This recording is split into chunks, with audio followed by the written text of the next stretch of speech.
Good day at welcome po ulit sa ating munting channel mga kabakyard.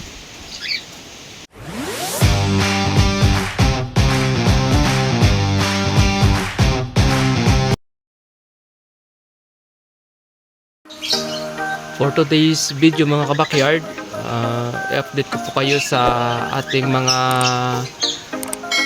inakay na mga kakatels na i-harvest natin this month. So yan po yung sa baba mga kabakyard, yung yellow pearl.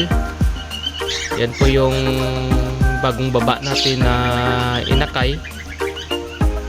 So hintayin na lang natin na bumaba yung kanyang kapatid, saka natin i-harvest ng kabakyard. So nandiyan pa sa loob ng nest box yung isang kapatid niya mga kabakyard. So lipat tayo sa kabilang breeding cage mga kabakyard.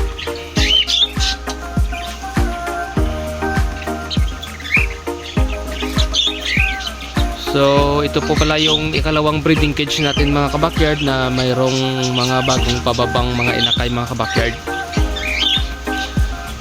Ayan pong isa sa sa lapag ng ating cage.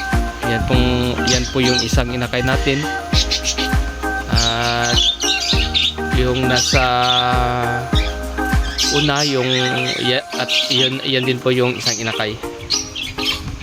So yung katabi nila mga kabakyard, yan po yung mga parents nila mga kabakyard.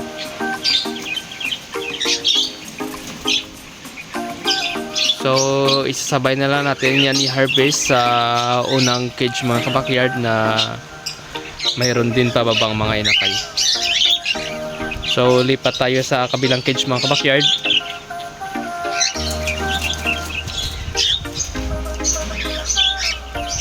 So ito po yung last na cage na mayroong inakay na paresan natin mga kabakyard.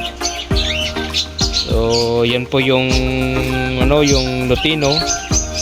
Yan po yung hen. Ito po yung cock, yung gray. Mga madungis po mga kabakyard dahil nagsusubo po sila ng kanilang mga inakay. So silipin natin yung kanilang mga inakay mga kabakyard.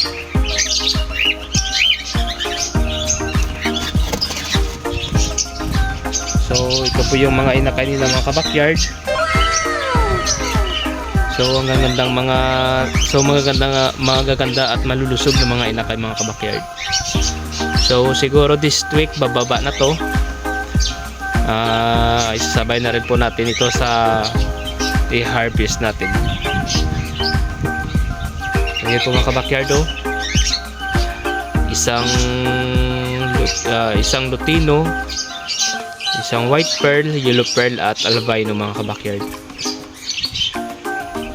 So in-update ko lang kayo mga kabakyard sa ating mga i-harvest na mga inakay this month. So i-update ko na lang kayo sa ating pag-harvest mga kabakyard. So hanggang dito na lang ating video. So huwag nyo pong kalimutan mag-like, share, and subscribe para ma-update po kayo sa ating panibagong videos. Thanks for watching.